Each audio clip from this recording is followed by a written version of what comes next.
오늘부터 살펴볼 말씀은 여호수아서입니다. 처음에 들어가는 말부터 시작을 하겠습니다.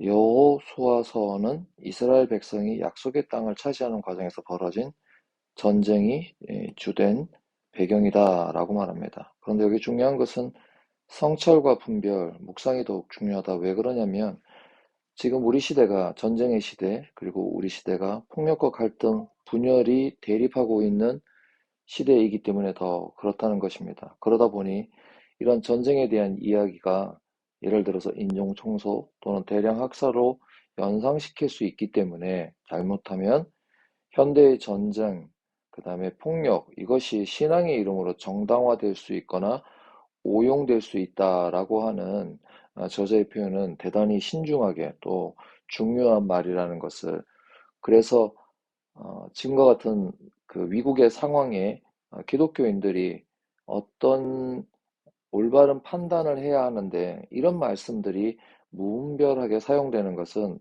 대단히 문제가 있다, 이렇게 말씀을 드릴 수 있죠. 물론 성경은 이스라엘이 가나안 민족을 진멸하는 것이 가나안의 제약에 대한 하나님의 심판이라고 하는 사실은 분명하다. 예, 맞습니다. 이 자체를, 그러니까 주의해야 할 것은 무엇이냐? 이것이 A에서 B로는 갈 수 있습니다. 예, 하나님께서 가나안을 통해서 우리에게 보여주고자 하는 하나님의 백성 선택, 그리고 하나님께서는 이스라엘의 왕이시고 이들이 살아가야 할 영토의 문제, 이렇게 할 수 있죠. 그런데 지금 이걸 다시 B에서 A로, 지금도 그러니까 그렇게 해야 한다라고 하는 논리는 맞지 않습니다. 그래서 이렇게 가는 것은 우리가 하나님의 말씀과, 그리고 이걸 순종하는, 그래서 오늘 저자도 이 부분에 대해서 분명하게 얘기하고 있는 것을 우리가 잘 이해해야 한다는 것을 기억해야 하는 것이죠. 따라서 가나안 정복 전쟁을 그리스도인들이 자신의 죄와 세상의 악과 싸우는 영적 전투라고 하는 표현을 기억하셔야 합니다. 그러니까 이 영적인 전투를 실제화해서 지금과 같은 어떤 정치적 대립이라든지 이런 것을 구조화하고 거기에 이걸 붙여서 끌고 가는 것은 대단히 위험한 것이다라는 것을 알 수 있습니다. 하나님의 뜻을 이루기 위해 가나안 전쟁이 필요했다. 지금도 하나님의 뜻을 이루기 위해서 예를 들어서 어느 정도의 폭력, 대결, 이런 것들을 용인할 것인가? 그렇지 않다는 것입니다. 전쟁을 통해 땅을 기업으로 받았던 여호수아의 이야기와 온유한 사람이 땅을 기업으로 받을 것이다 라고 했던 마태복음의 5장 5절 말씀, 산상수훈의 말씀이죠. 이 말씀을 어떻게 이해할 것인가 라고 하는 것, 분명하게 우리는 이 큐티를 시작하면서 알고 있어야 할 것입니다. 자, 그러면 이 주제가 무엇이냐? 지속적인 순종의 중요성이다라고 저자가 어, 미리 이야기를 해놓고 시작을 합니다. 여호수아서는 모세 오경 다음에 나오는 이스라엘 역사의 시작이다라고 말하면서 여기 이런 표현이 있죠. 이 역사, 즉 가나안에 들어가는 이야기, 여호수아로부터 시작해서 우상 숭배, 사회적 불의 때문에 심판을 받아서 가나안 땅에 쫓겨나 포로로 끌려가는 이야기, 열왕기 하로 마친다. 이 큰 틀에서의 이야기를, 그러면 이스라엘 백성은 실패라고 하는 것입니다. 그러면 이스라엘 백성이 실패했다라고 하는 것은 곧 하나님의 실패일까요? 아니죠. 그러면 하나님께서는 이 실패, 즉 인간이 주어진 이 땅을 이겨내지 못하고, 그 나옵니다. 하나님의 말씀대로 살아내지 못했던 이 삶을 우리가 끝을 봐야 한다, 끝났다라는 것이 아니라 하나님께서는 여기에 새로운 약속, 즉 새로운 언약을 주신다는 것입니다. 그것이 우리가 알고 있는 예수 그리스도인 것이죠. 자, 이런 맥락을 놓고 보지 않으면 이런 전쟁씬, 이기는 씬, 이런 것들에만 집중하다 보면 아, 바로 저자가 위험성을 경고하고 있다는 것을 우리가 다시 한번 생각을 해봐야 하는 것이죠. 그러다 보니까 여리고 전투에서 이긴 승리, 여기에 환호성, 이것이 아니라는 것입니다. 24장에 있는 세겜에서 있었던 이 언약갱신, 이 언약갱신의 엄숙한 음성을 들어야 한다라고 말하면서 일부 본문이 주는 강렬함 때문에 전체의 메시지를 놓치기 쉽다라고 하는 것을 우리가 충분히 살펴보아야 합니다. 자, 그러면서 세겜의 언약갱신으로 끝나는 여호수아는 결국 순종의 책이다라고 하는 것 기억하시면 좋겠습니다. 이 구조는 가나안 땅을 준비하고 정복하고 또 승리해서 땅을 분배하는 과정, 그리고 마지막에 그렇다면 하나님이 주신 이 아름다운 땅에 남으려면 어떻게 해야 하는가라고 하는 것이죠. 자, 나머지 것들은 조금 더 살펴보기로 하고, 오늘은 어제와 오늘의 큐티의 말씀을 가지고 살펴보고자 합니다. 자, 이렇게 여호와의 종 모세가 죽은 후에라고 이제 이렇게 시작을 합니다. 여호와께서 모세의 수종자라고 되어 있습니다. 모세 함께 있었죠. 수종을 드는 사람이었습니다. 누가요? 여호수아가 그렇다는 것입니다. 그래서 모세와 여호수아, 나중에 출애굽기 또 33장 이하에 이렇게 살펴보면 그런 과정들이 나오죠. 말씀하시되 이르시되 내 종 모세가 죽었으니 이제 너는 이 모든 백성과 더불어 일어나 이 요단강을 건너라 라고 하면서 내가 주는 땅으로 가라 이렇게 표현을 합니다. 자, 그러면서 곧 강야 이 레바논에서부터 큰 강 유브라데 강까지 헷 족속의 온 땅과 해지는 쪽의 대해까지 너의 영토가 되리라. 이런 장엄한 메시지들 때문에 우리의 또 어떤 축복 멘트로 이런 표현들이 많이 사용이 됩니다. 그러나 정말로 성문경의 본문이 과연 그것만을 우리가 사용하는 것이 옳은가라는 것도 한번 큐티를 통해서 살펴볼 필요가 있겠죠. 그러면서 하나님의 약속들이 여기에 등장하죠. 6절부터 강하고 담대하라. 너는 내가 그들의 조상에게 맹세하여 주리라 한 땅을 이 백성에게 차지하게 한다. 그러니까 오직 강하고 극히 담대하여 나의 종 모세가 내게 명령한 그 율법을 다 지키고, 이 내용을 살펴보면 그렇죠. 그렇게 하겠다라고 하면서 여기에 나오는 게 무엇입니까? 율법을 다 지키라는 것입니다. 율법을 다 지키라. 이 율법의 관계는 어디에 나옵니까? 앞서 있었던 모세 오경에 나오겠죠. 그러면 그 의도를 알지 못하면 우리는 이걸 율법을 문자적인 텍스트만 가지고 하는 경우가 있는데 그렇지 않다는 것을 우리가 계속 살펴보면서 알 수 있는 것입니다. 자, 그걸 지켜라. 좌로나 우로나 치우치지 말고 그리하면 어디로 가든지 형통할 것이다. 이 율법책을 내 입에서 떠나지 말게 하며 주야로 그것을 묵상하고. 벌써 우리가 받는 것에만 집중하지만 실제적으로 우리가 이것을 어떻게 지켜야 하는가에 대한 내용이 더 아주 강하게 기록되어 있다는 것을 알 수 있죠. 여기도 또 다 지켜 행하라. 그리하면 네 길이 평탄, 형통, 내가 내게 명령한 것이 아니냐. 강하고 담대하라. 두려워하지 말라. 놀라지 말라. 그러다 보면 많은 기독교인들이 요 부분, 요런 거만 좋아하죠. 그렇죠? 그래서 이런 부분들을 우리가 충분히 살펴보아야 할 것입니다. 간단한 해설을 보면 바로 가나안 땅에 들여보시는 주체가 바로 하나님 자신임을 강조한다. 이런 표현들.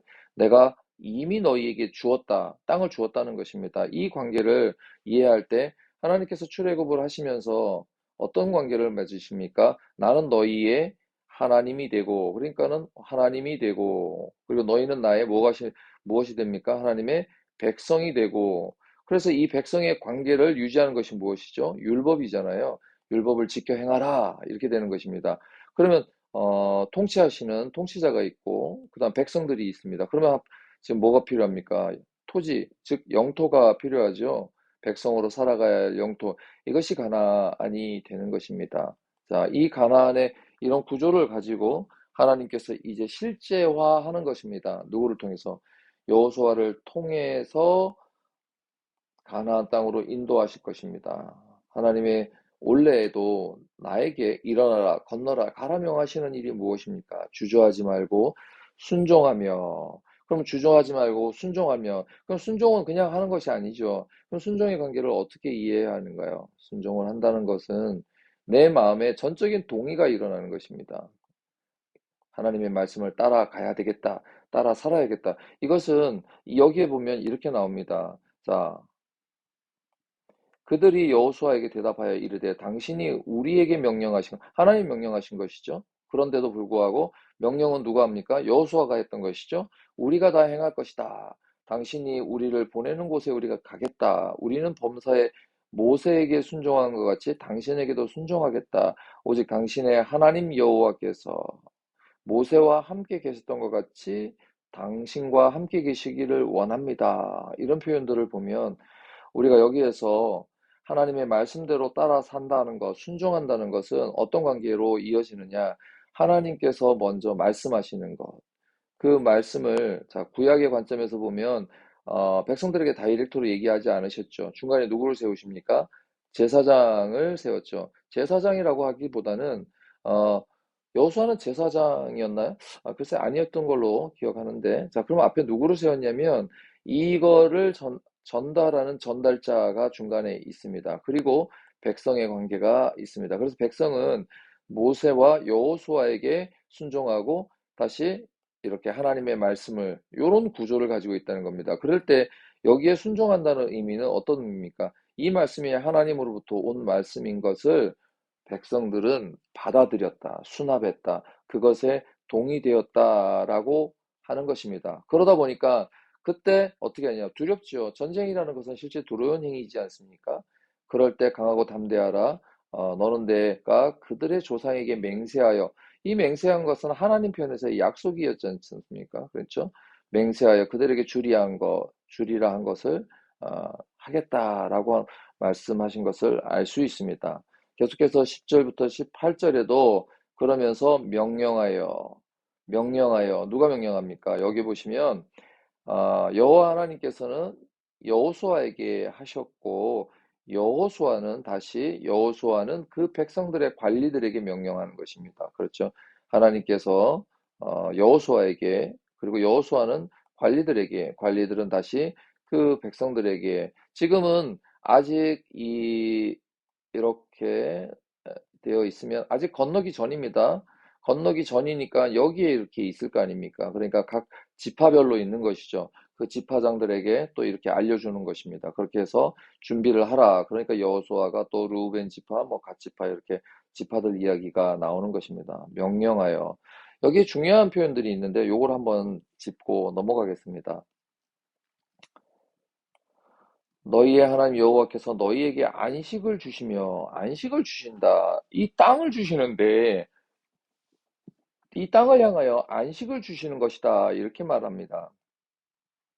그리고 너희는 그의 말을 기억하라. 너희의 처자와 가축 모세가 너희에게 준 요단 이쪽 땅에 머무르고 너희 모든 용사 실질적으로 이들은 광야를 거쳐서 왔잖아요. 물론 충분히 뭐 무기가 있고 하겠지만 정착해서 살고 있는 그 가나안 요 이쪽 땅에 있는 이 가나안 백성들의 준비와 무장은 사실 그렇게 보잘것이 없습니다. 여러분들 나중에 뭐 여리고성이라든지 이런 걸 점령할 때 보면 어떻게 했습니까? 순종의 결과로서 결국 정복을 했던 거지 이들이 무기가 있어서 정복을 했던 것은 아닙니다. 그들이 이어지는 아이성 전투 같은 경우는 어떻게 해요? 실패했잖아요. 자신들의 실력을 믿고 그렇게 했던 것은 그런데도 보면 여기 보면 무장하고 너희 형제들보다 앞서 건너가서 그들을 돕되 이렇게 있죠?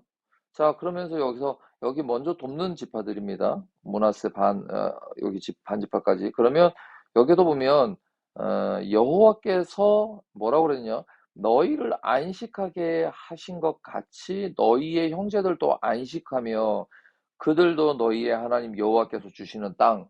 이 지금 안식의 문제와 땅의 문제가 같이 엮여 있습니다. 우리는 안식을 어떤 개념으로 생각할까? 쉼의 개념으로 이해를 하죠. 그래서 우리가 안식의 개념을 창세기에서 하나님께서 그리고 우리도 이 쉼을 쉬어야 한다. 이걸 우리가 안식일의 개념으로 이해를 하시는데, 그런데 이 안식은요, 결국 하나님의 백성이 하나님과 함께 있음입니다. 그래서 하나님과 함께 있으면 하나님께서는 통치하시는 왕이신다면 하나님께서는 그 백성을 관계적으로 율법을 통해서 백성의 관계죠. 이 율법을 따라 사는 사람이 바로 하나님의 백성이다. 그러면 이 백성들이 어디에 거해야 하는가라고 할 때 이 거하는 문제가 영토의 문제니까 땅이잖아요. 그랬을 때 하나님과 함께 거하심, 하나님께서 우리와 함께 계심, 이것이 바로 가장 중요한 안식의 관계라는 것을 기억하셔야 하는 것입니다.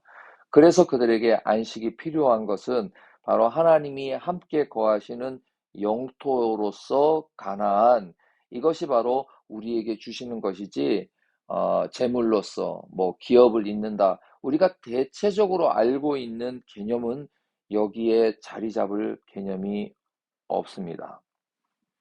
그렇게 해서 이들에게 안식, 하나님과 함께할 땅, 백성으로서 있어야. 그래서 여기에 보시면 계속해서 이렇게 이어지는 것입니다. 그들이 여호수아에게 대답하죠. 뭐라 그럽니까? 명령하신 것을 다 행할 것이다. 우리가 가겠다. 순종의 결과죠. 행동하는 거죠. 우리는 범사에 모세에게 순종한 것 같이 당신에게도 순종, 즉 하나님의 말씀에 순종하겠다는 것입니다. 구약의 관계에 중간에 누가 중보자 뭐라고 말할 수도 있습니다.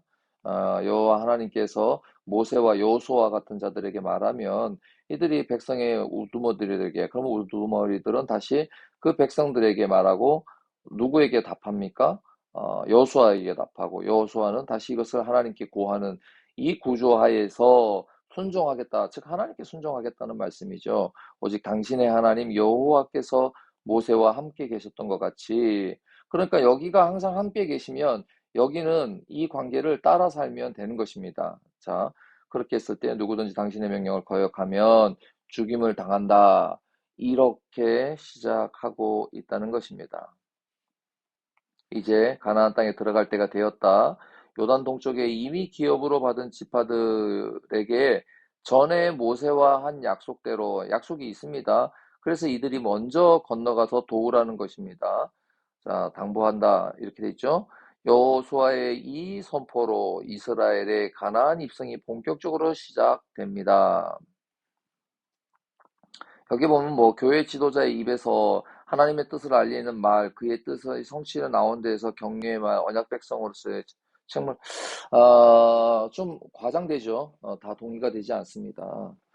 교회 지도자들, 또 도대체 이 지도자라는 의미가 무엇인지는 잘 모르겠죠. 우리가 알고 있는 통상적인 지도자, 지금 말씀드렸던 하나님께서 뭐 중간에 지도자들이 있고 뭐 이렇게 백성이 있는 이런 구조인데, 이런 구조도에서의 지도자는 아닙니다. 이것은 여러분들의 생각이 좀 다를 수 있겠습니다만은 이미 목사도 한 마리의 양에 불과합니다. 그러나 조금 더 앞선 양 정도, 앞에서 이끄는 양 정도는 될 수 있겠죠.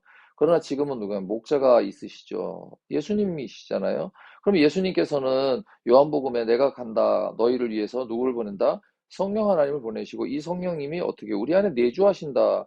이 내주하신다는 것은 바로 내주하시는 성령 하나님께서 하나님의 말씀을 우리로 하여금 깨닫게 하시고 그 말씀을 기억나게 하셔서 우리로 하여금 하나님의 말씀에 직접적으로 순종할 수 있다.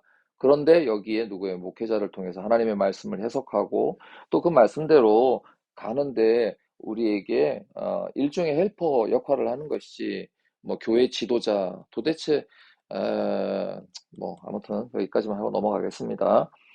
여호수아는 요단강 동쪽을 기업으로 받은 지파에게 모세의 명령을 다시 들려준다. 명령을 끝까지 수행하라고 한다. 명령. 자, 이것이 뭐 그의 사역을 계승하는 것, 이어서 과업을 놓치지 않았다. 거룩한 일들을 지속하는 데 마음을 써야 한다라고 말했습니다. 이 거룩한 일들은 무엇이냐? 지금도 여전히 뭐 영적인, 아까 처음에 말했죠. 영적인 싸움 뭐 이런 표현을 하죠. 우리 주변에 그런 일들이 많습니다. 여러분들 뭐 교회가 집중하고 있는 여러 가지 문제들도 있지만 이것이 과연 사회적으로 그런가?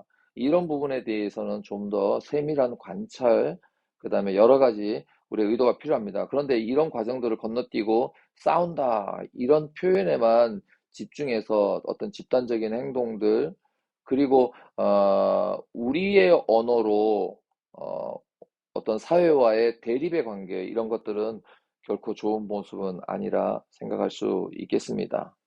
이미 기업으로 받은 루벤 갓 므낫세 반 지파, 이렇게 되어 있죠. 가나안 전쟁에서 참전의 이유는 나머지 지파가 아직 안식하지 못했기 때문이다. 여기에 안식하지 못했기 때문에 땅에 거한다. 이게 뭐 이런 표현보다 더 중요한 거 아까 전에 말씀을 드렸죠. 그 하에서 기억하시면 될 것 같습니다. 하나님의 자녀의 모임 공동체가 다른 형제 간에 안식할 때까지 나의 안식은 유보합니다. 나만의 평안을 거부하고 모든 이의 평안을 추구한다. 안식을 잃어버린 지체가 있다면 그의 안식을 위해, 그런데 이렇게 읽다 보면 이 안식이 자꾸 쉼으로 흘러가는 듯한 뉘앙스를 갖잖아요. 아니죠. 더 중요한 것은 바로 하나님과 함께하는 것. 우리가 요즘 말로 하는 하나님과 동행하는 삶, 뭐 이렇게 표현할 수가 있겠죠. 우리가 하나님과 동행하고 있는가? 우리 주변에, 우리 공동체가 그를 위하여 우리가 수고해야 할 일은 무엇인가? 이렇게 해석을 하는 것이 더 유익할 것으로 사료됩니다. 이스라엘의 백성은 여호수아를 모세와 같은 지도자로 인정하고 충성을 맹세하며 그를 축복하고 격려했습니다. 맞죠? 그런데 이 문제를 어떻게 교회의 지도자 이렇게 갖다 붙이면 안 됩니다. 저는 이거에 결코 동의할 수가 없습니다. 물론 교회의 지도자들에게 주어진 책임과 또 여러 가지 그런 헌법상, 그다음에 교회 정치상 여러 가지 것들이 있습니다. 그것을 동의하지 않는다는 의미가 아니라 모세와 같은 지도자, 또 이런 표현들 마치 여호수아와 같은 위치에다가 이 말씀을 매개로 해서 중간에 두려고 하는 이런 것들을 동의하지 않는다고 말씀을 드리는 것입니다. 하나님의 약속과 명령을 백성들의 입을 통해서 다시 들은 여호수아는 아마도 큰 힘을 얻었을 것입니다. 이렇게 하면서 공동체를 이끄는 이들을 격려하고 축복한다면 그들이 강하고 담대하게 사역을 감당할 수 있을 것입니다. 이 부분까지 오늘 목요일자까지 살펴보았습니다.